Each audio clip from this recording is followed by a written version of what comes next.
പരിശുദ്ധ അമ്മയുടെ വലിയ ആദിശക്തിയുള്ള ദേവാലയത്തിൽ അമ്മയുടെ തിരുപുത്രന്റെ വചനം കേൾക്കുവാനായിട്ട് നാം ഒരുങ്ങുമ്പോൾ അമ്മയോട് പ്രത്യേകം മാധ്യസ്ഥം വഹിച്ച് പ്രാർത്ഥിക്കാം. പരിശുദ്ധ അമ്മയെ ദൈവമാതാവേ, ഒരു നിമിഷങ്ങളിൽ ശ്രദ്ധയോടും ഏകാഗ്രതയോടും കൂടി വചനം കേൾക്കുവാനുള്ള വലിയ കൃപയും നിറവും നൽകി അനുഗ്രഹിക്കണമേ. അമ്മയുടെ തിരുപുത്രന്റെ വചനം ഞങ്ങളുടെ ഹൃദയം തുറന്ന് കേൾക്കുവാൻ, ശ്രവിക്കുന്ന വചനം ഹൃദയത്തിൽ സംഗ്രഹിച്ച് ഞങ്ങളുടെ ജീവിതം ആ വചനങ്ങൾക്കനുസരിച്ച് ക്രമപ്പെടുത്തുവാൻ ഞങ്ങളെ അനുഗ്രഹിക്കണമേ. പരിശുദ്ധമേ മാതാവേ, അശക്തനും അയോഗ്യനും ബലഹീനനും ഭാവിയുമായ ഞാൻ അമ്മയുടെ പുത്രന്റെ അൽത്താരിയിൽ നിന്ന് കർത്താവിന്റെ വചനം വ്യാഖ്യാനിക്കുമ്പോൾ അമ്മയെ കൂടെ ഉണ്ടായിരിക്കണമേ. അഭിഷേകം കൊണ്ട് നിറയ്ക്കണമേ. അമ്മയെ വിളിച്ചപേക്ഷിക്കുന്ന ഒരുവർക്കും അമ്മ ഒരു കുറവും ഉണ്ടാക്കത്തില്ല.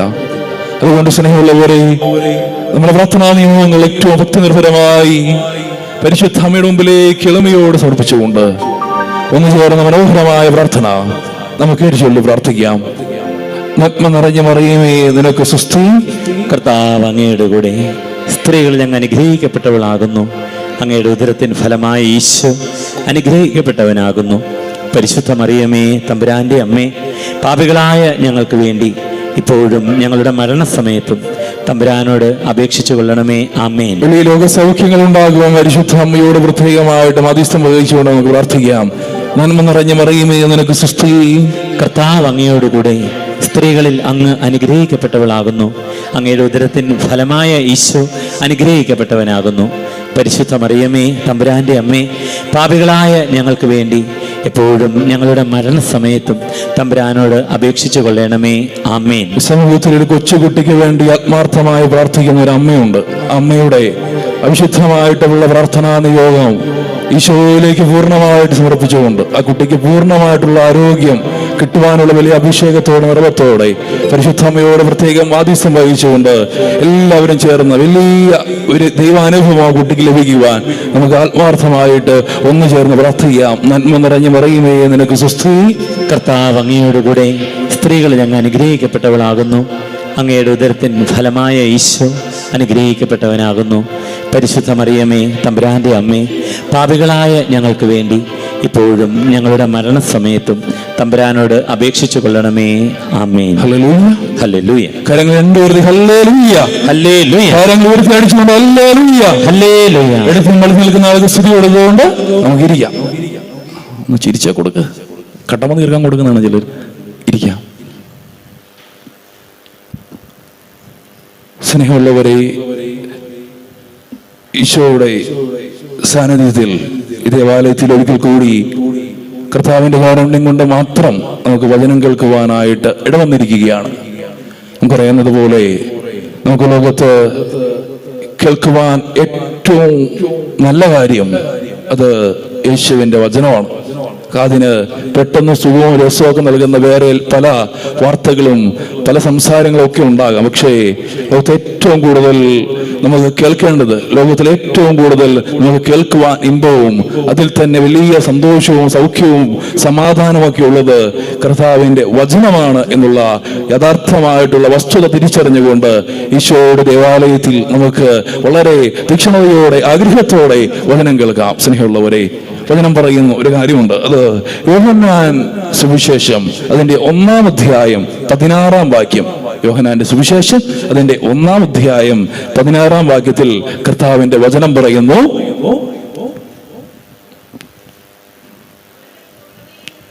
അവന്റെ പൂർണ്ണതയിൽ നിന്ന് നാം എല്ലാം കൃപയ്ക്കുമേൽ കൃപ സ്വീകരിച്ചിരിക്കുന്നു. നമ്മള് ഇന്ന് നിമിഷം വരെ ജീവിച്ചിരിക്കുന്നത് എന്തുകൊണ്ടാണ്? കൃപാരുടെ കൃപ, ദൈവത്തിന്റെ കൃപ കൊണ്ടാണ്. പൗലോസ് പറയും, ഞാൻ എന്തായിരിക്കുന്നുവോ ദൈവത്തിന്റെ കൃപ മൂലമാണ്. By the grace of God I am what I am. ഞാൻ എന്തായിരിക്കുന്നു ദൈവത്തിന്റെ കൃപ മൂലമാണ്. നിങ്ങൾക്ക് ആർക്കെങ്കിലും തർക്കമുണ്ടോ? ദൈവത്തിന്റെ കൃപ കൂടാതെ നമുക്ക് ഒരിക്കലും സന്തോഷത്തോടെയും സമാധാനത്തോടും കൂടെ ഭൂമിയിൽ ജീവിക്കാനായിട്ട് പറ്റത്തില്ല, സാധിക്കത്തില്ല. ഓർത്തു നോക്കുക. അങ്ങനെയെങ്കിൽ ദൈവം നമ്മെ ഇതുവരെ വിവിധങ്ങളായിട്ടുള്ള അനുഗ്രഹങ്ങളും കൃപകളും ദാനങ്ങളും നൽകി അനുഗ്രഹിച്ചിട്ടുണ്ട്. അതുകൊണ്ടാണ് യോഹന്നാൻ സ്ലീഹ പറയുന്നത് അവന്റെ പൂർണ്ണതയിൽ നിന്ന്, അതായത് ദൈവത്തിന് എല്ലാം നൽകാൻ പറ്റും. എല്ലാ അനുഗ്രഹങ്ങളുടെ ഉറവിടം ദൈവമാണ്. ആ ദൈവത്തിന് എല്ലാം നൽകാൻ പറ്റും. അതുകൊണ്ട് ദൈവം പറയുവാണ് അവന്റെ പൂർണ്ണതയിൽ നിന്നും, ദൈവത്തിന്റെ പൂർണ്ണതയിൽ നിന്നും നാം എല്ലാം കൃപയ്ക്ക് മേൽ കൃപ സ്വീകരിക്കുക. നമുക്ക് എല്ലാ ദിവസവും ദൈവം ഇങ്ങനെ കൃപ ചൊരിഞ്ഞുകൊണ്ടിരിക്കുകയാണ്. ഓരോ പുത്തൻ ഭാഗത്തിലും ദൈവത്തിന്റെ കൃപയും സ്നേഹവും അത് വ്യത്യസ്തമാണ്. അപ്പോൾ സ്നേഹമുള്ളവരെ, ഇന്ന് വരെയും ഞാൻ ദൈവത്തിന്റെ കൃപ കൊണ്ടാണ് ജീവിച്ചേ. അപ്പോ ദൈവകൃപയാലാണ് ജീവിക്കുന്നത്. അപ്പൊ നാളെ വിചാരിക്കുകയാണ് ഇനി ദൈവകൃപ വേണ്ട, ഇത്ര നാളും ദൈവം കൃപ തന്നിട്ടുണ്ടല്ലോ, ആ കൃപയുടെ പലിശ എടുത്തുകൊണ്ട് നമുക്ക് ഇനിയുള്ള ദിവസങ്ങളിൽ ജീവിക്കാമെന്ന് വിചാരിച്ചാൽ പറ്റുമോ? പറ്റത്തില്ല. എന്ന് വിചാരിച്ചേ നിങ്ങളെല്ലാവരും പല കാറുകൾ അവിടെ കിടപ്പുണ്ട്. ആ കാറില് നിങ്ങൾ പെട്രോൾ അടിച്ചുകൊണ്ട് വന്നെന്ന് വിചാരിക്കുക, ഒരു ഫുൾ ടാങ്ക് അടിച്ചെന്ന് വിചാരിക്കുക. ആ കാറ് ഒരു കുറെ കിലോമീറ്റർ ഓടിക്കഴിയുമ്പോൾ വീണ്ടും ആ കാറിൽ പെട്രോൾ അടിക്കണ്ടേ? പെട്രോൾ അടിച്ചും കുഴപ്പമൊന്നുമില്ല, വഴിക്ക് കിടക്കും, അത്രേ ഉള്ളൂ. അപ്പോ ആ കാറ് വീണ്ടും ഓടിക്കൊണ്ടിരിക്കണമെങ്കിൽ, വീണ്ടും യാത്ര ചെയ്യണമെങ്കിൽ ആ കാറിൽ ഇന്ധനം നിറയ്ക്കണം, ആ വാഹനത്തിൽ ഇന്ധനം നിറയ്ക്കണം. അതുകൊണ്ട് സ്നേഹമുള്ള ദൈവജനമേ, എന്റെയും നിങ്ങളുടെയും ജീവിതം സുഗമമായി, സന്തോഷകരമായി, സമാധാനപരമായി, സംതൃപ്തിയോടെ ജീവിക്കണമെങ്കിൽ കർത്താവിന്റെ വചനം നമുക്ക് മുമ്പിൽ വെളിപ്പെടുത്തുന്ന വലിയൊരു സത്യമുണ്ട്. അത് നമ്മൾ ദൈവകൃപയാൽ ജീവിക്കണം, ദൈവകൃപയാൽ ജീവിക്കണം. ദൈവത്തിന്റെ കൃപയ്ക്ക് മേൽ കൃപ മേൽക്കുമേൽ സ്വീകരിച്ച് നമ്മളുടെ ജീവിതങ്ങള് നമ്മള് മുൻപോട്ട് കൊണ്ടുപോകണം. സ്നേഹമുള്ളവരെ, ഒരു പിതാവിന്റെയും മാതാവിന്റെയും അവരുടെ ഏറ്റവും വലിയ ഒരു സന്തോഷം എന്ന് പറഞ്ഞാൽ അവരുടെ മക്കളെ പഠിപ്പിച്ച് ഒരു നല്ല നിലയിൽ എത്തിക്കുക എന്നുള്ളതാണ്, അല്ലേ? അപ്പോൾ മക്കൾക്ക് എല്ലാം നൽകുവാനായിട്ട് മാതാപിതാക്കൾക്ക് ഇഷ്ടമാണ്. അവരെ സാധിക്കുന്നിടത്തോളം എല്ലാ മക്കൾക്ക് ഒരുക്കി നൽകും. അതാണ് നമുക്കറിയാവുന്ന ഒരു വസ്തുത. എങ്ങനെയെങ്കിൽ ഈ കൃപ എവിടെ നിന്നാ വരുന്നേ? ദൈവത്തിൽ നിന്നാ വരുന്നേ. അപ്പോ നമ്മുടെ ഏറ്റവും നല്ല പിതാവായിട്ടുള്ള, ഏറ്റവും സ്നേഹനിധിയായിട്ടുള്ള പിതാവായ ആ ദൈവത്തിന് എന്നിലേക്കും നിങ്ങളിലേക്കും ആ കൃപ പ്രവഹിക്കുവാൻ ഇഷ്ടമാണോ? അതെ, നല്ല പിതാവായിട്ടുള്ള ദൈവത്തിന് എന്റെയും നിങ്ങളുടെയും ജീവിതങ്ങളിലേക്ക് കൃപ നൽകുവാനായിട്ട് ഒത്തിരി ഇഷ്ടമാണ്, ഒത്തിരി ആഗ്രഹമാണ്, ഒത്തിരി സന്തോഷമാണ്. ജെറമ്യാ പ്രവചനം അതിന്റെ 12-ാം അധ്യായം 41-ാം വാക്യത്തിലൂടെ ആ കാര്യം നമുക്ക് പൂർണ്ണമായിട്ടും മനസ്സിലാകും. അവിടെ ജെറമ്യാ പ്രവാചകനിലൂടെ ദൈവം പറയുന്ന വലിയൊരു വാഗ്ദാനമുണ്ട്. ദൈവത്തിന്റെ വലിയ ഒരു മനോഭാവം ദൈവം അവിടെ നമുക്ക് മുമ്പിൽ അവതരിപ്പിക്കുന്നുണ്ട്. എന്നാണത്? ജെറമ്യാ 32-ാം അധ്യായം 41-ാം വാക്യം വചനം പറയുന്നു, അവർക്ക് നന്മ ചെയ്യുന്നതിൽ ഞാൻ സന്തോഷിക്കും. ദൈവം പറയുകയാണ്, എനിക്ക് നിങ്ങൾക്കും കൃപ നൽകുന്നതിൽ, നന്മ ചെയ്യുന്നതിൽ ദൈവം സന്തോഷിക്കും. പൂർണ്ണ ഹൃദയത്തോടും പൂർണ്ണ മനസ്സോടും കൂടി ഞാൻ അവരെ ഈ ദേശത്ത് നട്ട് വളർത്തും. ദൈവത്തിന് എന്താ? ദൈവം പറയുവാണ്, അവർക്ക് നന്മ ചെയ്യുന്നതിൽ, കൃപ കൊടുക്കുന്നതിൽ ഞാൻ സന്തോഷിക്കും. അതായത് എനിക്കും നിങ്ങൾക്കും കൃപ നൽകുന്നതിൽ ദൈവത്തിന് ഒത്തിരി സന്തോഷമാണ്, ഒത്തിരി ആഗ്രഹമാണ്. എന്നെയും നിങ്ങളെയും ഈ ദേശത്ത് പൂർണ്ണ മനസ്സോടെ ഹൃദയത്തോടെ അവിടെ നിന്ന് നട്ടു വളർത്തും. നമ്മളെല്ലാവരെയും ദൈവം നട്ടതാണ്. വളരണമെങ്കിലോ ദൈവത്തിന്റെ ഹിതം അനുസരിച്ച് വളരണമെങ്കിൽ നമ്മൾ വേറെ എന്ത് കഴിച്ചിട്ടും കാര്യമില്ല, ദൈവ കൃപയില് സ്നേഹമുള്ളവരെ വളരണം. അങ്ങനെയെങ്കിൽ ഈ ദൈവകൃപ നമ്മിലേക്ക് കടന്നു വരുവാനായിട്ടുള്ള മാർഗം എന്താണ്? നമുക്കൊരു കാര്യം മനസ്സിലായി, ദൈവത്തിന്റെ കൃപ കൊണ്ടാണ് നമ്മൾ ജീവിക്കുന്നത്. ദൈവത്തിന് നമ്മിലേക്ക് കൃപ പ്രവഹിക്കുവാനായിട്ട് ഒത്തിരി സന്തോഷമുള്ള കാര്യമാണ്. അങ്ങനെയെങ്കിൽ ഈ ദൈവത്തിന്റെ ആ സനാതനമായിട്ടുള്ള കൃപ എന്നിലും നിങ്ങളിലും നിലനിൽക്കുവാനായി ഞാനും നിങ്ങളും ചെയ്യേണ്ട കാര്യം, സ്നേഹമുള്ള ദൈവജനമേ, വചനത്തിൽ കൃത്യമായിട്ട് അത് ഉദ്ബോധിപ്പിക്കുന്നുണ്ട്. നിയമാവർത്തന പുസ്തകം അതിന്റെ 28-ാം അധ്യായം 1-ാം വാക്യം. നിയമാവർത്തന പുസ്തകം അതിന്റെ 28-ാം അധ്യായം 1-ാം വാക്യത്തിൽ കർത്താവ് വളരെ കൃത്യമായിട്ട് പറയുകയാണ്, നിന്റെ ദൈവമായ കർത്താവിന്റെ വാക്കുകേട്ട് ഇന്ന് ഞാൻ നിനക്ക് നൽകുന്ന കൽപ്പനകളെല്ലാം സൂക്ഷ്മമായി പാലിക്കുന്നുവെങ്കിൽ അവിടുന്ന് നിന്നെ ആ ഭൂമിയിൽ മറ്റുള്ള ജനതകളെക്കാളും ഉന്നതനാക്കും. ആദ്യത്തെ കാര്യം എന്താ? നിന്റെ ദൈവമായ കർത്താവിന്റെ വാക്ക് കേട്ട് ഇന്ന് ഞാൻ നിനക്ക് നൽകുന്ന കൽപ്പനകളെല്ലാം സൂക്ഷ്മമായി പാലിക്കുന്നുവെങ്കിൽ അവിടുന്ന് ഭൂമിയിൽ മറ്റുള്ള ജനതകളെക്കാളെല്ലാം നിന്നെ ഉന്നതനാക്കും. അതായത് സ്നേഹമുള്ള ദൈവജനമേ, ഞാനും നിങ്ങളും ദൈവത്തിന്റെ കൃപയിൽ വളരണമെങ്കിൽ, ദൈവകൃപ എന്നിലേക്ക് നിതാന്തം വർഷിക്കപ്പെടണമെങ്കിൽ വചനം പറയുന്നു എന്താ? കർത്താവ് നൽകിയിട്ടുള്ള കൽപ്പനകൾ അത് നമ്മൾ പൂർണ്ണ ഹൃദയത്തോടെ പാലിക്കണം. സ്നേഹമുള്ളവരെ, പലരും പറയുന്ന കാര്യങ്ങള് നിങ്ങൾ കേട്ടിട്ടുണ്ടാകും. ബൈബിളൊക്കെ കാലഹരണപ്പെട്ടു പോയ ഗ്രന്ഥമാണ്. ഇത് കാലഘട്ടത്തിന്റെ ഒരു ഗ്രന്ഥമല്ല ബൈബിൾ. അങ്ങനെയൊക്കെ നമ്മൾ നിരീശ്വരവാദമൊക്കെ പ്രോത്സാഹിപ്പിക്കുന്നവർ പറയും. പക്ഷേ സ്നേഹമുള്ളവർ, ഒരു കാര്യമുണ്ട്, ഈ വചനത്തിൽ ഉൽപ്പത്തി മുതൽ വെളിപാട് വരെയുള്ള എല്ലാ ദൈവവചനവും അത് ഒരു പ്രത്യേക കാലത്തിലേക്ക്, പ്രത്യേക വ്യക്തികൾക്ക്, പ്രത്യേക സാഹചര്യങ്ങൾക്ക് എഴുതപ്പെട്ടുള്ളതല്ല. ഈ വചനം യുഗാന്ത്യം വരെ ഞാനും നിങ്ങളും ഇനിയും ഇവിടെ ജനിച്ചു വളരുവാൻ പോകുന്ന സകല തലമുറകളും പാലിക്കേണ്ടതാണ്. ഇതിന് മാത്രം ഒരു മാറ്റവുമില്ല. ഇതിന് ഒരിക്കലും മാറ്റവുമില്ല. സ്നേഹമുള്ളവരെ, നമ്മളെല്ലാവരും ഈ ഭൂമിയിൽ നിന്ന് കടന്നു പോകും. ഒരുപക്ഷെ കുറെ നാൾ കഴിയുമ്പോൾ ഇവിടെ നിന്ന് ദേവാലയം ചിലപ്പോൾ പൊളിച്ചു മാറ്റപ്പെട്ടേക്കാം. പക്ഷേ ദൈവത്തിന്റെ വചനമുണ്ടല്ലോ, ആ ദൈവത്തിന്റെ വചനത്തിന് ഒരിക്കലും മാറ്റമില്ല. ആ വചനം എന്നോടും നിങ്ങളോടും പറയുകയാണ്, ദൈവത്തിന്റെ കൃപ ശാശ്വതമായി നിലനിൽക്കണമെങ്കിൽ ദൈവത്തിന്റെ കൽപ്പനകൾ അനുസരിച്ച്, വചനം പറയുന്നതിനനുസരിച്ച് ജീവിക്കണം. Hallelujah, hallelujah. സ്നേഹമുള്ളവരെ, രണ്ടാം വാക്യം പറയുന്നു, അവിടുത്തെ വചനം ശ്രവിച്ചാൽ അവിടുന്ന് ഈ അനുഗ്രഹങ്ങളെല്ലാം നിന്റെ മേൽ ചൊരിയും. നോക്കിക്കേ, എന്നാ പറഞ്ഞേ? വചനം. നിങ്ങളെല്ലാം വചനം ശ്രവിക്കുമല്ലേ? കേട്ടോണ്ടിരിക്കുമല്ലേ? ചിലർ ഇവിടെ ആണെങ്കിലും വേറെ ലോകത്തൊന്നും അല്ലല്ലോ, ഇവിടെ തന്നെയല്ലേ? അപ്പോ അവിടുത്തെ വചനം ശ്രവിച്ചാൽ ഈ അനുഗ്രഹങ്ങളെല്ലാം നിന്റെ മേൽ ചൊരിയും. സ്നേഹമുള്ളവരെ, ഇപ്പോൾ കർത്താവിന്റെ വചനം കേട്ട് ആ വചനം അനുസരിച്ച് ജീവിതങ്ങളെ ക്രമപ്പെടുത്തിയാൽ നമുക്ക് ദൈവം നൽകുന്ന വലിയ അനുഗ്രഹത്തിന്റെ ഒരു നീണ്ട നിര അവിടെ പറയുന്നുണ്ട്. നമുക്ക് കുറച്ചൊന്ന് വായിക്കാം. എന്താണ്? 3-ാം വാക്യം ഒന്ന് വായിക്കാമോ? അങ്ങനെ നഗരത്തിലും വയലിലും ഒക്കെ അധികമായിരിക്കും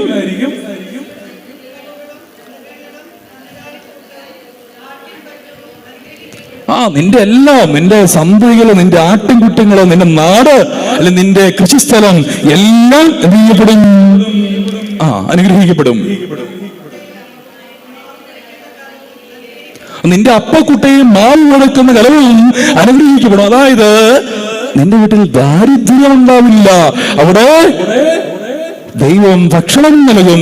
അതായത് സ്നേഹമുള്ളവരെ, സാമ്പത്തികവും ആത്മീയവുമായിട്ടുള്ള മേഖലകളിൽ കർത്താവിന്റെ വലിയ കൃപയും അഭിഷേകവും കടന്നു വരുമെന്നാണ് അവിടെ എല്ലാം ദൈവത്തിന്റെ വചനം പറയുന്നത്. ഈ അനുഗ്രഹങ്ങളൊക്കെ കിട്ടാൻ നമ്മൾ എന്നാ ചെയ്യണ്ടേ? കൽപ്പനകള് നമ്മൾ കേൾക്കണം. ആ കേട്ട കൽപ്പനകള് മനസ്സിലാക്കി സ്നേഹമുള്ളവരെ നമ്മൾ ജീവിതത്തിൽ പ്രാവർത്തികമാക്കിയാൽ വചനം പറയുന്നതിനനുസരിച്ച് ഒത്തിരി അനുഗ്രഹങ്ങൾ നഗരത്തിലും വയലിലും നീ അനുഗ്രഹീതനായിരിക്കും. അതായത് നിന്റെ സ്ഥലങ്ങള് എല്ലാം അനുഗ്രഹിക്കപ്പെടും. നിന്റെ സന്തതികളും വിളവുകളും മൃഗങ്ങളും കന്നുകാലിക്കൂട്ടവും നാട്ടിൻപറ്റവും അനുഗ്രഹിക്കപ്പെടും. അതായത് നിന്റെ സന്തതി, നിന്റെ മക്കള്, അതുപോലെ പിന്നീട് പറയുന്ന നിന്റെ ആട്ടിൻപറ്റും വിളവും മൃഗവും എല്ലാം, അതായത് നിന്റെ സമ്പത്ത്, നിന്റെ മക്കൾ അനുഗ്രഹിക്കപ്പെടും, നിന്റെ സമ്പത്ത് അനുഗ്രഹിക്കപ്പെടും, നീ വസിക്കുന്ന ഇടം അനുഗ്രഹിക്കപ്പെടും. അതുപോലെ തന്നെ നിന്റെ അപ്പക്കുട്ടവും മാൽ വയ്ക്കുന്ന നിലവും അനുഗ്രഹിക്കപ്പെടും. അതായത് നിന്റെ വീട്ടിൽ കർത്താവ് ഭക്ഷണം നൽകി അനുഗ്രഹിക്കും. അടുത്ത വചനം എന്താ? സകല പ്രവൃത്തികളിലും നീ അനുഗ്രഹീതനായിരിക്കും. സകല ഇത് വേറെ ആരും പറയുന്നല്ല കേട്ടോ. ഇതാര് പറയുന്ന? ദൈവം പറയുന്ന, ദൈവത്തിന്റെ വചനം പറയുന്ന, ദൈവത്തിന്റെ വചനം പറയുകയാണ്. വചനമനുസരിച്ച് ഞാനും നിങ്ങളും നമ്മുടെ ജീവിതങ്ങളെ മുന്നോട്ട് കൊണ്ടുപോയാൽ സകല പ്രവൃത്തികളിലും, ഞാൻ പലപ്പോഴും പറയുന്നത് പോലെ ദൈവത്തിന് റീറ്റെയിൽ പ്രോഗ്രാം ഇല്ല, എല്ലാം ഹോൾസെയിലാ. ദൈവം പറയുകയാണ് സകല പ്രവൃത്തികളിലും നീ അനുഗ്രഹിക്കപ്പെടും. Hallelujah, hallelujah. 8-ാം വാക്യം പറയുന്നു, നിന്റെ കളപ്പുറയിലും നിന്റെ പ്രയത്നങ്ങളിലും കർത്താവ് അനുഗ്രഹം വർഷിക്കും. നിന്റെ ദൈവമായ കർത്താവ് നിനക്ക് തരുന്ന ദേശത്ത് അവിടെ നിന്നെ അനുഗ്രഹിക്കും. നീ നിൽക്കുന്ന സ്ഥലം പോലും സ്നേഹമുള്ള ദൈവജനമേ അനുഗ്രഹിക്കപ്പെടും. എല്ലാം നമുക്ക് കിട്ടാൻ ഒറ്റ കാര്യം ചെയ്താൽ മതി, ദൈവത്തിന്റെ കൽപ്പന പാലിക്കണം. ഈ ഉണ്ടല്ലോ കുറച്ചും കൂടി മുമ്പോട്ട് പോയിട്ട് 15-ാമത്തെ വാക്യം ഒന്ന് വായിക്കാമോ? 28-ാം അധ്യായം.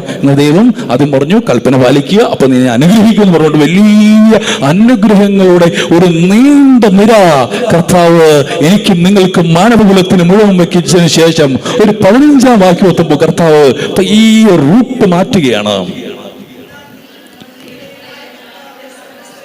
എന്നാൽ നിന്റെ ദൈവമായ കർത്താവിന്റെ സ്വരം ശ്രവിച്ച് ഞാൻ ഇന്ന് നൽകുന്ന അവിടത്തെ കൽപ്പനകളും ചട്ടങ്ങളും ശ്രദ്ധാപൂർവം അനുസരിക്കാതിരുന്നാൽ താരപ്പറയുന്ന ശാപമൊക്കെയും നിന്റെ മേൽ പതിക്കും. എന്നാൽ നീ നിന്റെ ദൈവമായ കർത്താവിന്റെ സ്വരം ശ്രവിച്ച് ഞാൻ ഇന്ന് നൽകുന്ന, നോക്കിക്കുക, നമ്മളെല്ലാവരും ആരുടെ സ്വരം ശ്രവിക്കുന്ന ഇപ്പൊ? ദൈവത്തിന്റെ സ്വര, വചനം പറയുന്ന കാര്യമാണ്. നമ്മളെല്ലാവരും ശ്രവിക്കുകയാണ്. അപ്പോൾ നിങ്ങൾ ഓരോരുത്തരോടും ദൈവം പറയുകയാണ്, നമ്മൾ ഓരോരുത്തരോടും ദൈവം പറയുകയാണ്, നിന്റെ ദൈവമായ കർത്താവിന്റെ സ്വരം ശ്രവിച്ച് ഇന്ന് ഞാൻ നിനക്ക് നൽകുന്ന അവിടുത്തെ കൽപ്പനകളും ചട്ടങ്ങളും ശ്രദ്ധാപൂർവം അനുസരിക്കാതിരുന്നാൽ, എങ്ങനെയാ? അനുസരിക്കാതിരുന്നാൽ താഴെ പറയുന്ന ശാപമൊക്കെയും നിന്റെ മേൽ നിപതിക്കും, നിന്റെ മേൽ നിപതിക്കും. സ്നേഹമുള്ള ദൈവജനമേ, അതാണ് അതിനുശേഷം പറയുന്നതാണ്, നഗരത്തിലും വയലിലും നീ ശപിക്കപ്പെട്ടവനാകും. അവിടെ അനുഗ്രഹം ഉണ്ടാകത്തില്ല. നിന്റെ അപ്പക്കുട്ടയും മാവ് മുളയ്ക്കുന്ന കലവും ശാപഗ്രസ്തമായിരിക്കും. നിന്റെ സന്താനങ്ങളും വിളവുകളും കന്നുകാലികളും നാട്ടിൻ പറ്റലും ശപിക്കപ്പെടും. സകല പ്രവൃത്തികളിലും നീ ശപഥനായിരിക്കും. അതിയോ വചനമനുസരിച്ചാലോ സകല പ്രവൃത്തികളിലും നീ അനുഗ്രഹീതനായിരിക്കും. ഇവിടെയോ സകല പ്രവൃത്തികളിലും നീ ശപഥനായിരിക്കും. അതാണ് വചനമനുസരിച്ചാലും വചനമനുസരിച്ചില്ലെങ്കിലും സ്നേഹമുള്ള വചനമേ ഏറ്റവും അടുത്തുള്ള പ്രത്യേകത. അതുകൊണ്ട് ഒരു ഓപ്ഷൻസ് നമ്മുടെ മുമ്പിലുണ്ട്. നമുക്ക് ബുദ്ധിയുണ്ട്, യുക്തിയുണ്ട്, ചിന്തയുണ്ട്. ദൈവം സ്വാതന്ത്ര്യം നൽകുന്നുണ്ട്. വചനം അനുസരിച്ച് ജീവിക്കുന്നോ, വചനം അനുസരിക്കാതെ ജീവിക്കണോ? നമ്മളാണ് സ്നേഹമുള്ള ദൈവജനമേ തീരുമാനമെടുക്കേണ്ടത്. നിന്റെ തടസ്സങ്ങളും സങ്കടങ്ങളും പ്രയാസങ്ങളും പ്രതിബന്ധങ്ങളും ഒക്കെ മാറിപ്പോകുവാനായിട്ട് നമ്മൾ ആത്മാർത്ഥമായിട്ട് വചനം കേട്ട് അപ്രകാരം നമ്മുടെ ജീവിതങ്ങളെ ക്രമപ്പെടുത്തിയാൽ മതി. നീ വചനാഭിഷേകത്തോടെ ജീവിച്ചാൽ നിന്റെ ജീവിതം അത് കൂടുതൽ അനുഗ്രഹീതമായിരിക്കും, കൂടുതൽ മനോഹരമായിരിക്കും, കൂടുതൽ ഐശ്വര്യപൂർണമായിരിക്കും. ഹല്ലേലൂയ! കരങ്ങൾ വീശി ഹല്ലേലൂയ! കരങ്ങൾ അടിച്ച് ഹല്ലേലൂയ! സ്നേഹമുള്ളവരെ, വചനം പറയുന്നതാണ് സകല പ്രവൃത്തികളിലും അനുഗ്രഹീതനാകുവാൻ, ദൈവകൃപയിൽ ജീവിക്കുവാൻ ഞാനും നിങ്ങളും കർത്താവിന്റെ വചനം അനുസരിക്കണം. അങ്ങനെ വചനം അനുസരിക്കാത്തൊരു വ്യക്തിയെ നമ്മൾ പഴയ നിയമത്തിൽ കാണുന്നുണ്ട്. സാമുവേൽ പ്രവചനം അതിന്റെ 1-ാം പുസ്തകം അതിന്റെ 15-ാം അധ്യായം 9-ാം വാക്യത്തിൽ ഇസ്രായേലിലെ ആദ്യത്തെ രാജാവാരാ? സാവൂൾ. ഇസ്രായേൽ ആദ്യത്തെ രാജാവ് സാവൂൾ. ദൈവത്താൽ അഭിഷിക്തനായവൻ സാവൂൾ.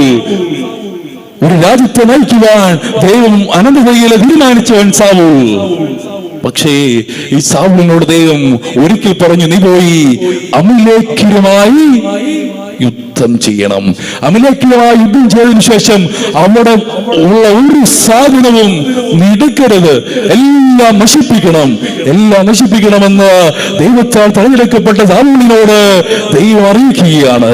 ശ്രമമുള്ളവരെ, എന്നാൽ സാവൂൾ ചെയ്യുന്ന കാര്യം എന്താണ്? 1 സാമുവേൽ 15-ാം അധ്യായം 9-ാം വാക്യത്തിൽ വചനം പറയുന്നു, എന്നാൽ സാവൂളും ജനവും അഗാഗിനെയും ആടുമാടുകൾ, തടിച്ച മൃഗങ്ങൾ, കുഞ്ഞാടുകൾ എന്നിവയിൽ ഏറ്റവും നല്ലവയും ഉത്തമമായും നശിപ്പിക്കാതെ സൂക്ഷിച്ചു. നോക്കിക്കേ, സാവൂള് നോക്കി, സാവൂളിനോട് ദൈവം പറഞ്ഞു അമലേക്കിനടുത്ത് യുദ്ധം ചെയ്യുക. സാവൂള് പോയി യുദ്ധം ചെയ്തു. പക്ഷെ ദൈവം പറഞ്ഞു ഒന്നും അവിടുന്ന് എടുക്കരുത്. പക്ഷേ ഈ സാവൂള് യുദ്ധം ചെയ്യാൻ ചെല്ലുമ്പോ എന്താ, നല്ല തടിച്ചു മെഴുത്ത ആട്ടിൻ മൃഗങ്ങളും മറ്റു മൃഗങ്ങളും ഒക്കെ അവിടെ ഉണ്ട്. ആ നാട്ടിലെ ഏറ്റവും വലിയ സമ്പന്നത എന്ന് പറഞ്ഞാൽ എന്താണ്? അത് മൃഗസമ്പത്താണ്. ആ കാലഘട്ടത്തിൽ ഏറ്റവും വലിയ ഒരു മനുഷ്യന്റെ സമ്പത്ത് വെളിവാക്കപ്പെടുന്നത് അവരുടെ മൃഗസമ്പത്ത് അനുസരിച്ചാണ്. അപ്പോ അതിൽ ഏറ്റവും നല്ലത് നോക്കി തടിച്ച ആട്ടിൻകുട്ടികളെയും മറ്റു മൃഗങ്ങളെയൊക്കെ ആരെടുത്തു? വചനം പറയുന്നത് ഏറ്റവും നല്ലവയും ഉത്തമമായൊക്കെയും സാവൂള് എടുത്തു. അമലേക്കിലൂടെ നാട്ടിൽ ചെന്ന് ദൈവം ആഗ്രഹിക്കാത്ത കാര്യങ്ങളെല്ലാം സാവൂൾ എടുത്തു.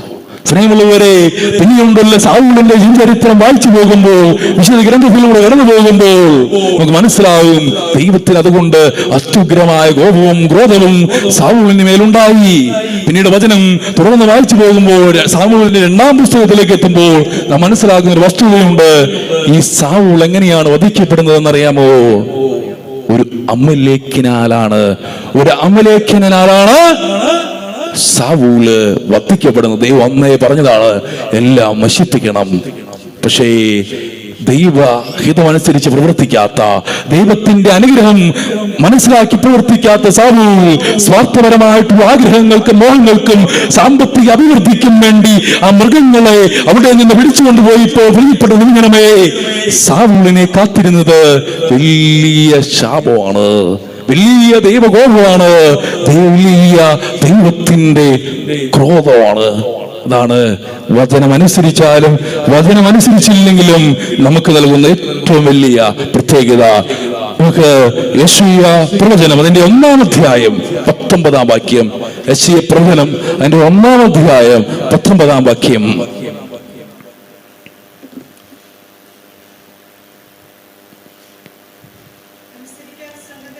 അനുസരിക്കാൻ സന്നദ്ധരെങ്കിൽ ഐശ്വര്യമാസ്വദിക്കും. അനുസരിക്കാൻ സന്നദ്ധരെങ്കിൽ എല്ലാവരും ഏറ്റു പറയാമോ? അനുസരിക്കുവാൻ സന്നദ്ധരെങ്കിൽ, എല്ലാവരും ചേർന്ന് അനുസരിക്കാൻ സന്നദ്ധരെങ്കിൽ നിങ്ങൾ ഐശ്വര്യമാസ്വദിക്കും.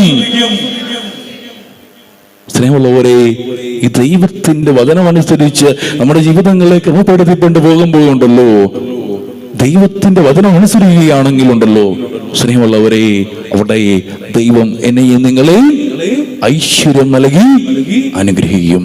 ഐശ്വര്യം നൽകി സ്നേഹമുള്ളവരെ അനുഗ്രഹിക്കും. ഈ അനുസരണത്തോടെ ജീവിച്ച വ്യക്തികളെയൊക്കെ ദൈവം വലിയ രീതിയിൽ അനുഗ്രഹിക്കുന്നതായിട്ട് നമ്മൾ മനസ്സിലാകുന്നുണ്ട്. ഈ കഴിഞ്ഞ നൂറ്റാണ്ടിലൊക്കെ ലോകം കണ്ട ഏറ്റവും വലിയൊരു വിശുദ്ധനായിട്ട് എനിക്ക് പലപ്പോഴും തോന്നിയിട്ടുള്ള വിശുദ്ധ പാദ്രപ്പിയോനാണ്. ഫിലിക്കാരനായിട്ടുള്ള വിശുദ്ധ പാദ്രപ്പിയോ. സ്നേഹമുള്ളവരെ, അദ്ദേഹത്തിന്റെ വിശുദ്ധ കുർബാനയിൽ സംബന്ധിക്കുവാൻ, അദ്ദേഹത്തിന്റെ അടുക്കൽ നിന്ന് കുമ്പസാരിക്കുവാൻ അങ്ങകലിൽ നിന്ന് വിമാനം പിടിച്ചു പോലെയും ദൈവജനം എന്ന് കാത്തിരുന്നു.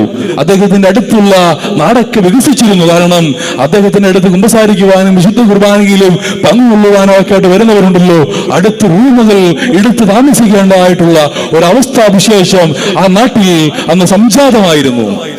പക്ഷേ ചില തെറ്റിദ്ധാരണകൾ മൂലം ഈ പാദ്രപ്പിയോട് അദ്ദേഹത്തിന്റെ അധികാരികൾ പറയുകയാണ്, ഒരു ഘട്ടത്തിലേക്ക് ഇനി പൊതുവായിട്ട് ആരെയും കുമ്പസരിപ്പിക്കേണ്ട, പൊതുവായിട്ട് വിശുദ്ധ കുർബാന അർപ്പിക്കേണ്ടതില്ല. സ്നേഹമുള്ളവരെ, ഒരു വൈദികന്റെ അടുക്കൽ ദൈവജനം വളരെ കാത്തിരുന്ന് ദൂരദേശത്ത് നിന്ന് പോലും കുമ്പസാരിക്കുവാനും വിശുദ്ധ കുർബാന അർപ്പിക്കുവാനും ഒക്കെയായിട്ട് കടന്നു വരുമ്പോ ചില തെറ്റിദ്ധാരണകളുടെ പേരിൽ ആ വൈദികനോട് അദ്ദേഹത്തിന്റെ അധികാരികൾ പറയുകയാണ്, വിശുദ്ധ കുർബാന അർപ്പിക്കുകയോ വിശുദ്ധ കുമ്പസാരം കേൾക്കുകയോ വേണ്ട. സ്നേഹമുള്ളവരെ, അന്നും വേണമെങ്കിൽ അദ്ദേഹത്തിന് വിമതത്തരം കാണിക്കുമായിരുന്നു, സോക്കോളിൽ വിമത വൈദികനാകായിരുന്നു. പക്ഷേ അദ്ദേഹം അന്നത് ചെയ്തില്ല. അദ്ദേഹം ആ അധികാരികളുടെ അത് ആ സമയത്തിന്റെ ദൈവത്തിന്റെ സ്വരമാണ് എന്ന് മനസ്സിലാക്കിക്കൊണ്ട്, തെറ്റിദ്ധാരണയാണെങ്കിൽ കൂടി അത് ദൈവത്തിന്റെ സ്വരമാണെന്ന് മനസ്സിലാക്കിക്കൊണ്ട് പാദ്രപ്പിയോ അത് അംഗീകരിച്ചു. സ്നേഹമുള്ളവരെ, ഇന്ന് സഭയിൽ ഏറ്റവും വലിയ അത്ഭുത ശക്തിയുള്ള ഒരു മഹാവിശുദ്ധനാണ്, വലിയ സാക്ഷ്യമാണ് വിശുദ്ധ പഞ്ചശതധാരിയായ വിശുദ്ധ പാദ്രപ്പിയോ. സ്നേഹമുള്ളവരെ, ഏതൊക്കെ ഘട്ടത്തിലാണോ ദൈവത്തിന്റെ വചനമനുസരിച്ച് നമ്മൾ അനുസരിക്കുവാനായിട്ട് കടപ്പെട്ടിട്ടുണ്ടെങ്കിൽ, കഴിഞ്ഞ ആഴ്ച നമ്മൾ കേട്ടതുപോലെ എല്ലാ അധികാരവും എവിടെ നിന്നാ വരുന്നേ? എല്ലാ അധികാരവും ദൈവത്തിൽ നിന്നാ വരുന്നേ. അതുകൊണ്ട് സ്നേഹമുള്ളവരെ, ദൈവത്തിന്റെ കൽപ്പനകൾ അനുസരിച്ച് നമ്മളുടെ ജീവിതങ്ങളെ ക്രമപ്പെടുത്തിയാൽ തീർച്ചയായിട്ടും എന്ത് സംഭവിക്കും? ഇപ്പൊ വായിച്ചു കേട്ട വചനമല്ല, എന്താ അത്?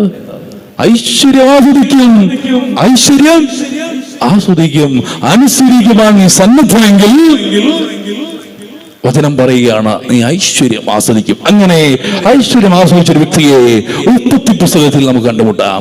അങ്ങനെ ദൈവസന്നിധിയിൽ ഐശ്വര്യം ആസ്വദിച്ച, ദൈവസന്നിധിയിൽ ദൈവഹിതമനുസരിച്ച് ജീവിച്ച് പ്രവർത്തിച്ച ഒരു വ്യക്തിയെ നമ്മൾ ഉൽപ്പത്തി പുസ്തകത്തിൽ കാണുന്നുണ്ട്. അദ്ദേഹത്തിന്റെ പേര് ഇസ്ഹാക്ക്, അബ്രാഹത്തിന്റെ വലിയ പുത്രൻ ഇസ്ഹാക്ക്.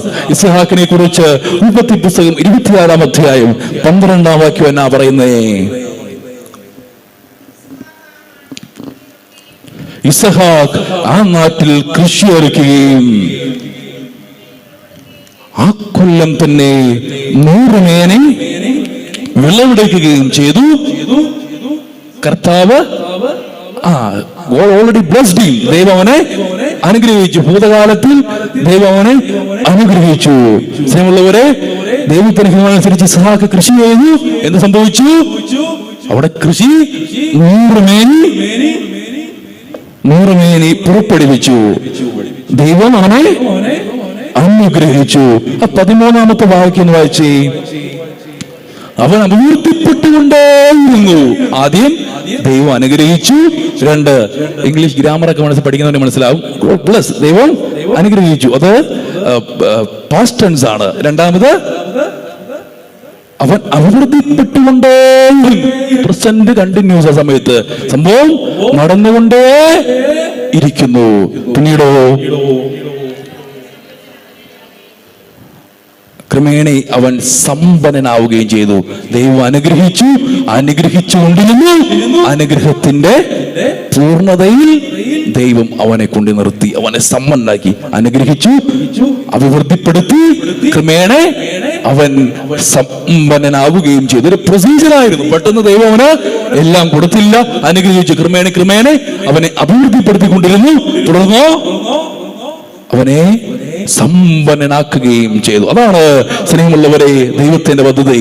ദൈവം എന്നെ നിങ്ങളെല്ലാം അനുഗ്രഹിക്കുന്നുണ്ട്. നമ്മള് ദൈവകൽപ്പനയോട് ചേർന്ന് നിന്നാൽ മതി. അങ്ങനെയെങ്കിൽ ഈ അനുഗ്രഹം അത് ദൈവം അഭിവൃദ്ധിപ്പെടുത്തിക്കൊണ്ടേയിരിക്കും. പിന്നീട് ഞാനും നിങ്ങളും അത് ദൈവത്തിന്റെ മുമ്പിൽ സമ്പന്നരാകും. ഹല്ലേലൂയ. മറ്റുള്ളവർക്ക് അത് മനസ്സിലാകും. 14-ാം വാക്യം വായിച്ചേ. ദൈവം നമ്മളെ അനുഗ്രഹിക്കുന്നത് കണ്ട് മറ്റുള്ളവർ അസൂയപ്പെടും.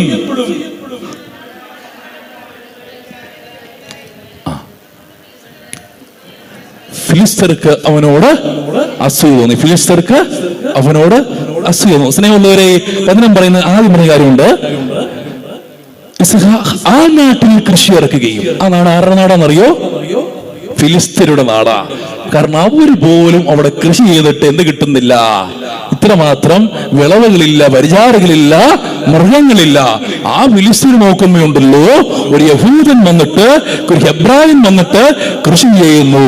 അവന് ധാരാളം ആടുമാടുകളും പരിചാരകളും ഉണ്ടായിരുന്നു. അതുകൊണ്ട് ഫിലിസ്തീർക്ക് അവനോട് അസൂയ തോന്നി. അല്ലേ? നമ്മുടെ നാട്ടിൽ കുറെ ആളുകൾ പുറത്തുനിന്ന് വന്ന് ജോലി ചെയ്ത് അവർ നമ്മളെക്കാളും വലിയ സെറ്റപ്പിലോട്ടാകുവാണെങ്കിൽ കുറച്ചു പേർക്കെങ്കിലും അവരോട് അസൂയ തോന്നും. എല്ലാവർക്കും ഇല്ലായിരിക്കും, കുറച്ചു പേർക്കെങ്കിലും അവരോട് അസൂയ തോന്നും. നോക്കിക്കുക, അതേ തന്നെ ഫിലിസ്തീൻ നോക്കിയപ്പോ വേറൊരുത്തം വന്ന് നമ്മുടെ നാട്ടിൽ വന്ന് കൃഷി ചെയ്യുന്നു. അതിന് ഫുള്ള് വിളവ് കിട്ടുന്നു. ഒരു വെള്ളപ്പൊക്കം ഉണ്ടാകുന്നില്ല, ഒരു വരൾച്ച ഉണ്ടാകുന്നില്ല, ഒന്നും ഒരു വിഷയമല്ല, അത് ഉണ്ടാകുന്നു. കാരണം എന്താ? ദൈവം അവനെ അനുഗ്രഹിച്ചു. സ്നേഹമുള്ളവരെ, ദൈവം കൂടെ ഉണ്ടായിരുന്നു.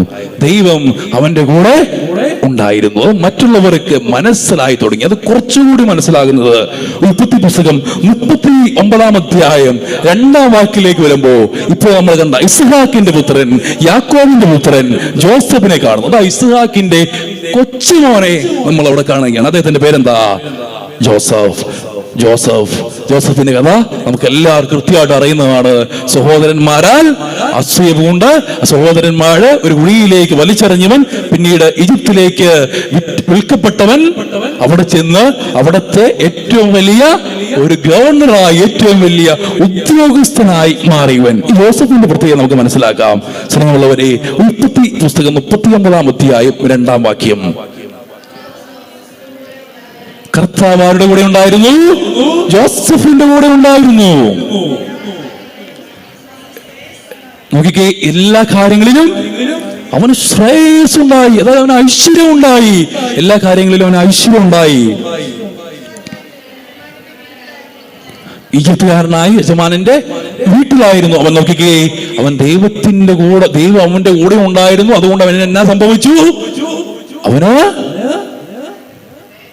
അവന് ശ്രേയസ്സുണ്ടായി, അവന് ഐശ്വര്യമുണ്ടായി. ഈജിപ്തുകാരനായിട്ടുള്ള യജമാനന്റെ വീട്ടിലായിരുന്നു അവൻ. അതിനുശേഷം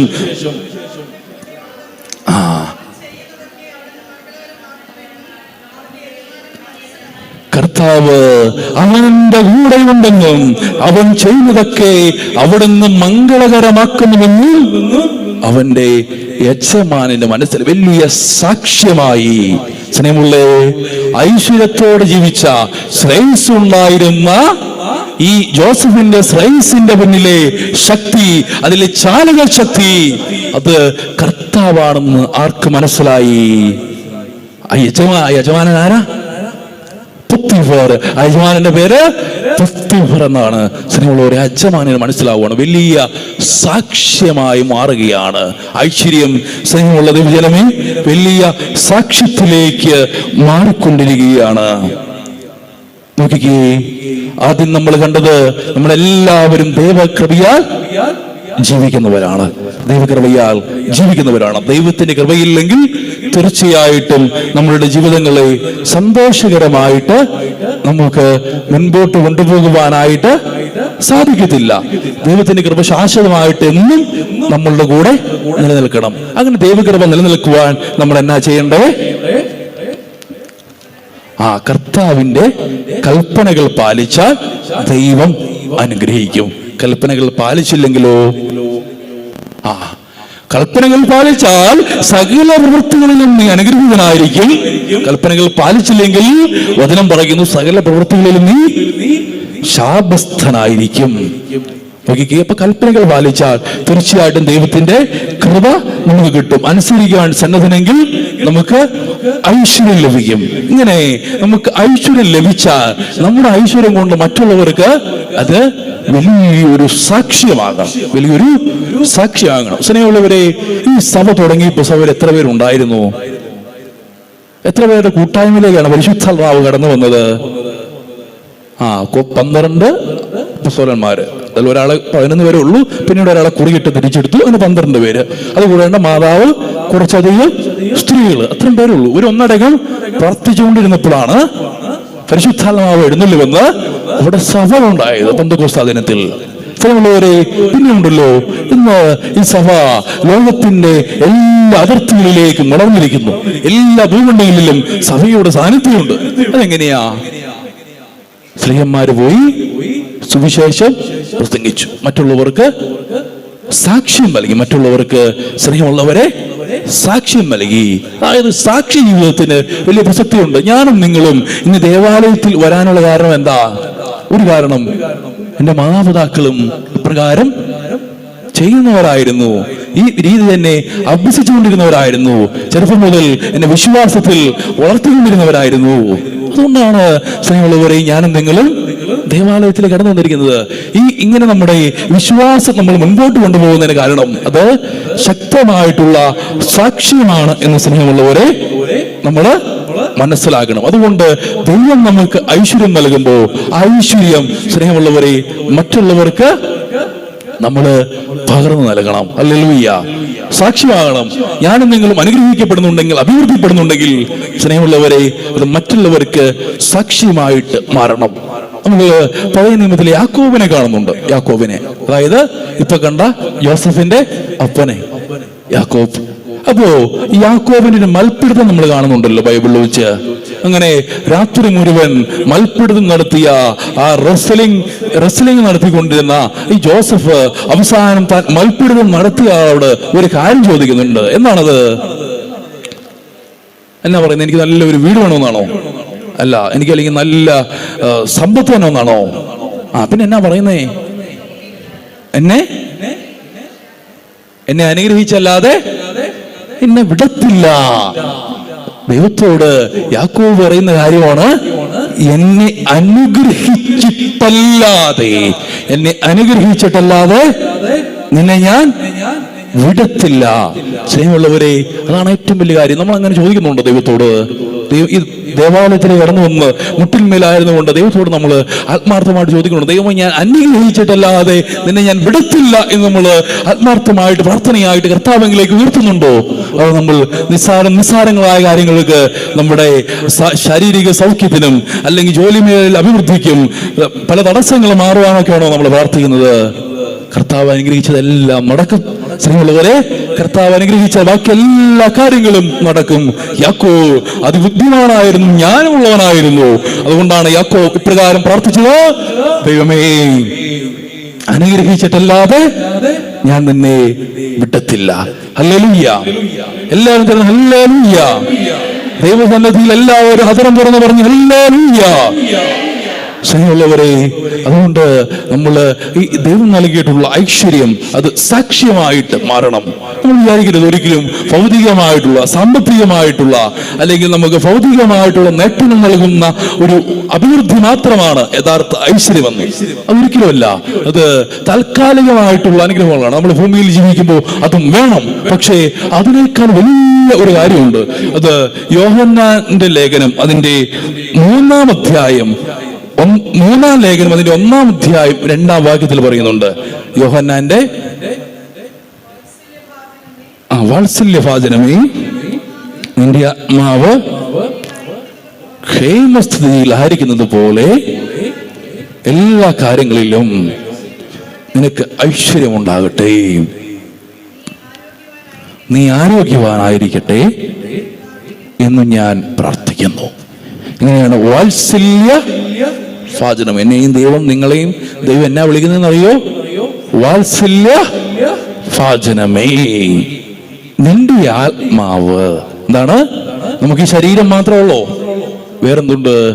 ആത്മാവ്. അതാണ് പ്രധാനപ്പെട്ട കാര്യം. ശരീരം ഇവിടം കൊണ്ട് തീരും, പക്ഷെ ആത്മാവ് നിത്യമായിട്ടുള്ളതാണ്. അതുകൊണ്ട് വചനം പറയുന്നു, നിന്റെ ആത്മാവ് ക്ഷേമസ്ഥിതിയിലായിരിക്കുന്നത് പോലെ. അതായത് എന്റെയും നിങ്ങളുടെ ആത്മാവ് ഏറ്റവും നല്ല അവസ്ഥയിലായിരിക്കുന്നത് പോലെ തന്നെ എല്ലാ കാര്യങ്ങളിലും നിനക്ക് ഐശ്വര്യമുണ്ടാകട്ടെ. അതായത് ഇത്രയുള്ള എന്റെ അർത്ഥം.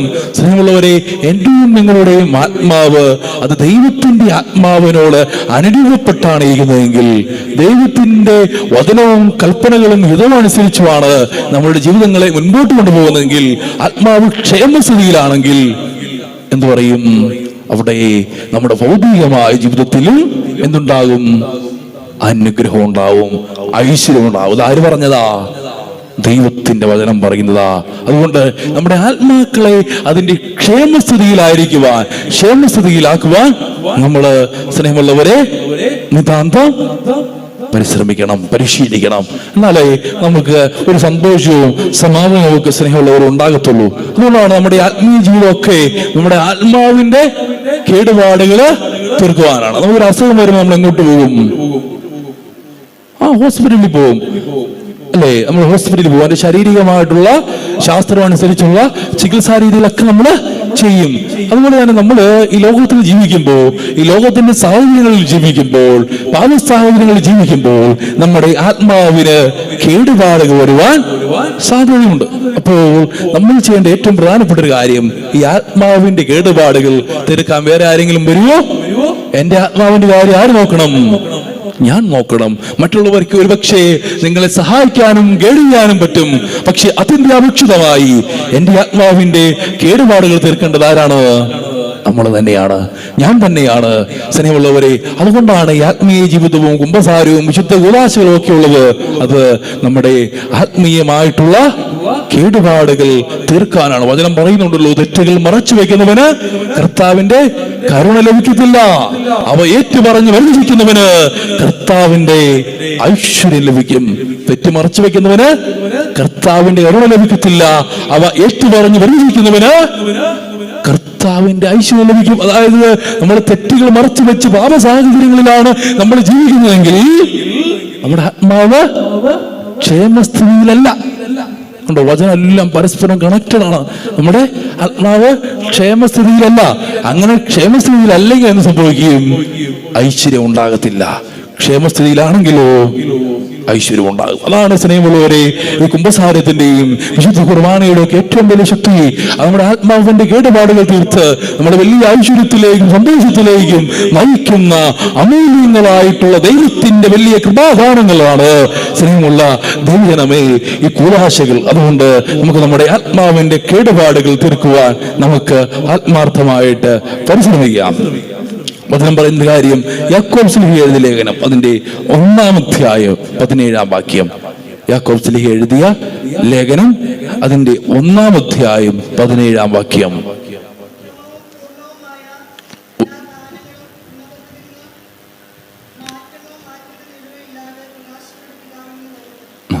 ഉത്തമവും പൂർണ്ണമായ എല്ലാ ദാനങ്ങളും ഉന്നതത്തിൽ നിന്ന് മാറ്റമോ, വചനം നോക്കിയേ, മാറ്റമോ മാറ്റത്തിന്റെ നിഴലോ. നിഴല് പോലും മാറത്തില്ല എന്നാ പറയുന്നേ. ദൈവത്തിന്റെ നിഴല് പോലും മാറില്ല. ഉത്തമം പൂർണ്ണമായ എല്ലാ ദാനങ്ങളിലും ഉന്നതത്തിൽ നിന്ന് മാറ്റത്തിന്റെ നിഴലോ ഇല്ലാത്ത പ്രകാശങ്ങളുടെ പിതാവിൽ നിന്ന് വരുന്നു. മാറ്റമോ മാറ്റങ്ങളുടെ നിഴലോ ഇല്ലാത്ത പിതാവിൽ നിന്നാണ്, ഉന്നതത്തിൽ നിന്നാണ് എന്ത് വരുന്നത്? എല്ലാ ദാനങ്ങളും വരുന്നത്. എല്ലാ ദാനങ്ങളും വരുന്നത് ദൈവത്തിന്റെ സന്നിധിയിലാണ്. മത്തായി സുവിശേഷം അതിന്റെ 6-ാം അധ്യായം 8-ാം വാക്യത്തിൽ വചനം പറയുന്നു, നിങ്ങൾ ചോദിക്കുന്നതിന് മുമ്പേ നിങ്ങളുടെ ആവശ്യം നിങ്ങളുടെ പിതാവ് അറിയുന്നു. നമ്മള് ഈ ആത്മാവിന്റെ കേടുപാടുകൾ തീർത്ത് ചോദിച്ചാൽ സ്നേഹമുള്ള ദൈവജനമേ, നമുക്കെല്ലാം ദൈവം നൽകും. നമുക്കെല്ലാം ദൈവം നൽകും. ദൈവത്തിന് നമ്മുടെ ആവശ്യങ്ങളൊക്കെ അറിയാം. എല്ലാ ആവശ്യങ്ങളും ദൈവത്തിന് അറിയാം. നമ്മുടെ ആത്മാവിന്റെ കേടുപാടുകൾ തീർത്ത് ആത്മാവിന് ക്ഷേമസ്ഥിതിയിലായിട്ട് നമുക്ക് ആവശ്യമുള്ളതെല്ലാം ദൈവത്തിനോട് ചോദിക്കൂ. പ്രിയപ്പെട്ട ദൈവജനമേ, ദൈവം നിങ്ങളെ നൽകി അനുഗ്രഹിക്കും. ഇനി വേറൊരു കാര്യം, നമുക്ക് ദൈവം കൃപ നൽകുമെന്ന് മനസ്സിലായി. കൃപ നൽകുന്നത് ദൈവകൽപ്പന അനുസരിക്കുമ്പോഴാണെന്ന് മനസ്സിലായി. ആ കൽപ്പനകൾ അനുസരിച്ച് ഐശ്വര്യം നമ്മൾ ലഭിക്കുമ്പോൾ അത് മറ്റുള്ളവർക്കൊരു സാക്ഷ്യമാകുമെന്ന് മനസ്സിലായി. ഈ സാക്ഷ്യമായി നമുക്ക് ഐശ്വര്യം ലഭിച്ചു കഴിഞ്ഞാൽ നമ്മൾ ചെയ്യേണ്ട വേറൊരു കാര്യമുണ്ട്. നോക്കിക്കേ, ഈ ജോസഫിനെ അവര് പൊട്ടക്കിണറ്റിലോട്ട് വലിച്ചെറിഞ്ഞു. അതിനുശേഷം ഈജിപ്തിലേക്ക് വിറ്റു.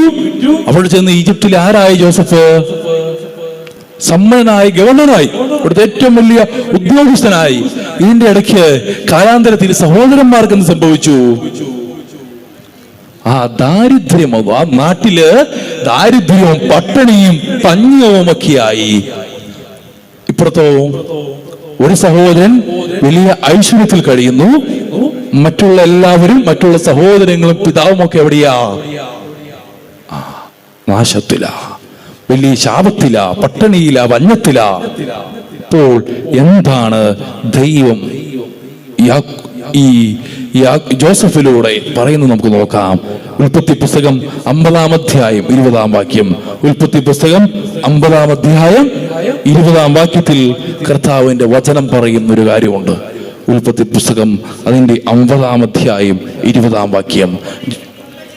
ജോസഫിന്റെ സഹോദരന്മാരോട് പറയുന്നതാണ്, നിങ്ങൾ എനിക്ക് തിന്മ ചെയ്തു, ദൈവത നന്മയാക്കി മാറ്റി. പ്രിയമുള്ളവരെ, ചിലപ്പോൾ നമ്മുടെ പ്രിയപ്പെട്ടവര്, നമുക്ക് ഏറ്റവും പ്രിയപ്പെട്ടവര് നമുക്ക് തിന്മ ചെയ്യാനായിട്ടുള്ള സാധ്യതയുണ്ട്. ബോധപൂർവ്വം നമുക്ക് ഐശ്വര്യം ഉണ്ടാകാതിരിക്കുവാനായിട്ട് അവര് പരിശ്രമിക്കാം, തിന്മ ചെയ്യാം. അതാണ് ജോസഫിന്റെ ജീവിതത്തിലും സംഭവിച്ചത്. ആരാ തിന്മ ചെയ്തത്? കൂടപ്പിറന്ന സഹോദരങ്ങളാണ് തിന്മ ചെയ്തത്. പക്ഷേ ആ തിന്മ സ്വീകരിച്ച ജോസഫിന് എന്ത് സംഭവിച്ചു? പക്ഷെ ദൈവം അത് നന്മയാക്കി മാറ്റി. ദൈവം അത് നന്മയാക്കി മാറ്റി. തിന്മ ദൈവം നന്മയാക്കി മാറ്റി എന്ന് കർത്താവിന്റെ വചനം പറയുകയാണ്. അതേ സ്നേഹമുള്ളവരെ, നമുക്കിടെ എല്ലാ തിന്മകളുടെയും നമ്മുടെ എല്ലാ വ്യത്യസ്തമായിട്ടുള്ള പ്രശ്നങ്ങളെല്ലാം ദൈവത്തിന് അത് നന്മയാക്കുവാനായിട്ട് സാധിക്കും. ദൈവത്തിന് നന്മയാക്കുവാനായിട്ട് സാധിക്കും. ഇന്ന് കാണുന്നത് പോലെ അനേകം പേരുടെ ജീവൻ രക്ഷിക്കുവാൻ വേണ്ടിയാണ് അവിടുന്ന് അത് ചെയ്തത്. ഇന്ന് കാണുന്നത് പോലെ അനേകം പേരുടെ ജീവൻ രക്ഷിക്കുവാൻ വേണ്ടിയാണ് അവിടുന്ന് അത് ചെയ്തത്. കാരണം എന്താ? ഈ ജോസഫിന് ഇത്രമാത്രം സമ്പത്തും സമ്പന്നതയും ഐശ്വര്യം ഉണ്ടാകുമ്പോൾ, സഹോദരങ്ങൾ പട്ടിണി കിടന്ന് അവരെ തുറന്നുവിട്ടുമ്പോൾ, അവർ പിന്നീട് ആളറിയാതെ ജോസഫിന്റെ വക്കിലേക്ക് ഒരു നേരത്തെ ഭക്ഷണത്തിനായി കടന്നു വരുമ്പോൾ ജോസഫ് അവരെ പറഞ്ഞയക്കുന്നില്ല. പിന്നീട് അവരെ കൂട്ടിച്ചേർത്ത് പിതാവിനെയും തന്റെ സഹോദരന്മാരെയും തന്റെ ഐശ്വര്യത്തിലേക്ക്, ദൈവം നൽകിയ സമ്പന്നതയിലേക്ക് ക്ഷണിക്കുന്ന ജോസഫിനെ വിശുദ്ധ ഗ്രന്ഥത്തിൽ നമ്മൾ വളരെ സൂക്തമായിട്ട് പ്രിയപ്പെട്ട ദൈവജനമേ കാണുകയാണ്. അതായത് ദൈവം നൽകിയ ഐശ്വര്യത്തിലേക്ക് തനിക്ക് പ്രിയപ്പെട്ടവരെ ക്ഷണിക്കുന്ന. സ്നേഹമുള്ളവരെ, എനിക്കും ദൈവം ഐശ്വര്യം നൽകിയിട്ടുണ്ടെങ്കിൽ, നിങ്ങൾക്ക് ദൈവം ഐശ്വര്യം നൽകിയിട്ടുണ്ടെങ്കിൽ, അത് മറ്റുള്ളവരുമായി പങ്കുവെക്കുന്നതിലാണ് ഏറ്റവും വലിയ അനുഗ്രഹമെന്ന്, ഏറ്റവും വലിയ കൃപയെന്ന് സ്നേഹമുള്ളവരെ നമുക്ക് മനസ്സിലാക്കാം. അപ്പോസ്തല പ്രവർത്തനം 4-ാം അധ്യായം 32-ാം വാക്യം കൂടെ വായിച്ചുകൊണ്ട് സ്നേഹമുള്ളവരെ വചനം സുവിശേഷം അവസാനിപ്പിക്കുകയാണ്. വചനം പറയുന്നു, അപ്പോസ്തല പ്രവർത്തനം അതിന്റെ 4-ാം അധ്യായം 32-ാം വാക്യം, വിശ്വാസികളുടെ സമൂഹം ഒരു ഹൃദയവും ഒരു ആത്മാവുമായിരുന്നു. ആരും തങ്ങളുടെ വസ്തുക്കൾ സ്വന്തമെന്ന് അവകാശപ്പെട്ടില്ല. എല്ലാം പൊതുസത്തായിരുന്നു. ആദിമ ക്രൈസ്തവ സമൂഹത്തിന്റെ ഒരു ചൈതന്യമാണ് കാണുന്നത്. അതായത് കൂട്ടായ്മ, പങ്കുവെപ്പൊക്കെയാണ്. നമ്മൾ പലവട്ടം ആ വചനഭാവങ്ങൾ വായിച്ചിട്ടുള്ളതും ധ്യാനിച്ചിട്ടുള്ളതാണ്. സിനിമയുള്ളവർ അവരെല്ലാവരും ഒന്നായിരുന്നു, കൂട്ടായ്മയിലായിരുന്നു, പങ്കുവെപ്പുണ്ടായിരുന്നു. ഐശ്വര്യം മറ്റുള്ളവരുമായിട്ട് പങ്കുവെച്ചു. സ്നേഹമുള്ളവരെ, അതാണ് നമ്മൾ ചെയ്യേണ്ടത്. മറ്റുള്ളവരുമായിട്ട് പങ്കുവെക്കുവാനായിട്ട് നമ്മൾ തയ്യാറാകുമ്പോൾ, സന്നദ്ധരാകുമ്പോൾ ദൈവം തീർച്ചയായിട്ടും നമ്മെ അനുഗ്രഹിക്കും. പറഞ്ഞതിന്റെ രത്ന ചുരുക്കം ഇത്രയേ ഉള്ളൂ. നമ്മളെല്ലാവരും ദൈവത്തിന്റെ കൃപയാലാണ് ജീവിക്കുന്നത്. ദൈവം നൽകുന്ന കൃപയാലാണ്, ദൈവത്തിന്റെ കൃപ മൂലമാണ് നമുക്ക് എല്ലാവർക്കും ഐശ്വര്യം ഉണ്ടാകുന്നത്. ഇന്ന് വരെ ആ കൃപയുണ്ട്. നമ്മൾ ആ കൃപയിൽ നിലനിൽക്കണമെങ്കിൽ നമ്മൾ എന്ത് ചെയ്യണം? കർത്താവിന്റെ വചനം അനുസരിച്ച് ജീവിക്കണം. ഒരു വചനം വായിക്കണം, മനസ്സിലാക്കണം, ധ്യാനിക്കണം, വചനാഭിഷേകത്തിൽ ജീവിക്കണം. അങ്ങനെയെങ്കിൽ ദൈവം അനുഗ്രഹിക്കും, സകല പ്രവൃത്തികളിലും അനുഗ്രഹിക്കും. അങ്ങനെ ചെയ്തവരെല്ലാം ദൈവം അനുഗ്രഹിച്ചിട്ടുണ്ട്. അങ്ങനെ നമ്മൾ ദൈവത്തിന്റെ കൽപ്പനകളിൽ നിന്ന് മാറിയാണ്, വചനത്തിൽ നിന്ന് മാറിയാണ് നമ്മുടെ ജീവിതങ്ങളെ നമ്മൾ മുമ്പോട്ട് കൊണ്ടുപോകുന്നതെങ്കിൽ ശാപസ്ഥനായിരിക്കും. സകല പ്രവൃത്തികളിലും നീ ശാപസ്ഥനായിരിക്കുന്ന കർത്താവിന്റെ വചനം പറയുന്നു. അങ്ങനെ ദൈവം കൂടെ ഉണ്ടെങ്കിൽ നമ്മളെല്ലാവരും അനുഗ്രഹിക്കപ്പെടും. അതാണ് നമ്മൾ ജോസഫിന്റെ ഒക്കെ ജീവിതത്തിൽ കാണുന്നത്. അത് മറ്റുള്ളവർക്ക് ഒരു സാക്ഷ്യമായിട്ട് മാറണം. നമ്മൾ ഐശ്വര്യത്തോടു കൂടി ജീവിക്കുമ്പോൾ മറ്റുള്ളവർ പറയണം, അവൻ യഥാർത്ഥ ക്രിസ്ത്യാനിയായിട്ട് ജീവിക്കുന്നത് കൊണ്ടാണ്, ദൈവത്തോട് ചേർന്നുകൊണ്ട് ജീവിക്കുന്നത് കൊണ്ടാണ് അവര് ഐശ്വര്യത്തോടെ ജീവിക്കുന്നതെന്ന് മറ്റുള്ളവര് പറയണം. 4-മത്തെ കാര്യം, ദൈവം നൽകിയിട്ടുള്ള ഐശ്വര്യം മറ്റുള്ളവരുമായിട്ട് പങ്കുവെക്കുവാനായിട്ട് നമ്മൾ ആത്മാർത്ഥമായിട്ട് തയ്യാറാകണം. അപ്പോൾ നമ്മുടെ ജീവിതത്തിൽ ദൈവത്തിന്റെ വലിയ അനുഗ്രഹം ഉണ്ടാകും, വലിയ കൃപയുണ്ടാകും, വലിയ സമാധാനം ഉണ്ടാകും. നമുക്ക് എഴുന്നേറ്റ് നിൽക്കാം.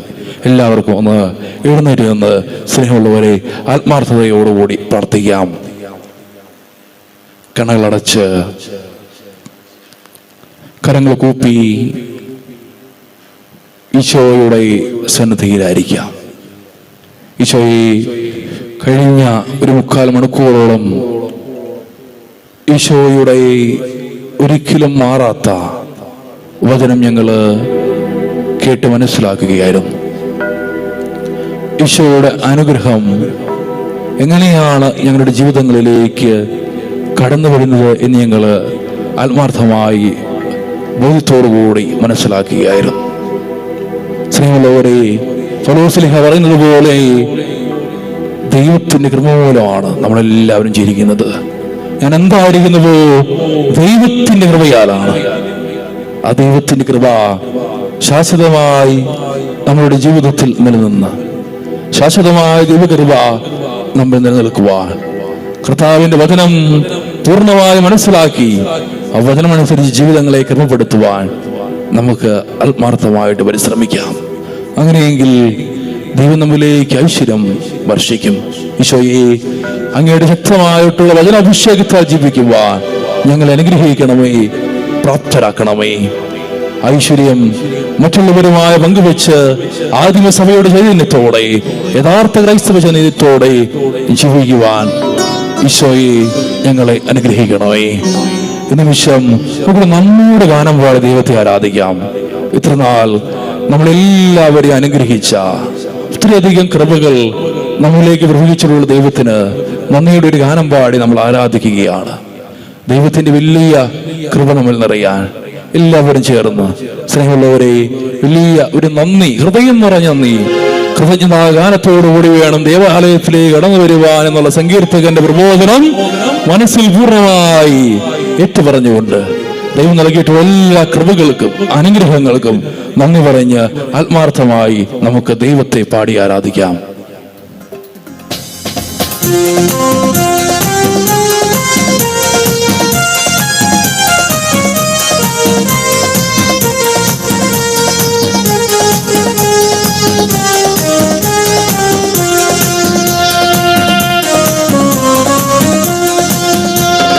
നിന്നതല്ല നാം ദൈവം നമ്മെ നിർത്തിയതാ, നേടിയതല്ല ദൈവമെല്ലാം തന്നതല്ലേ. എല്ലാവരും ചേർന്ന് ദൈവം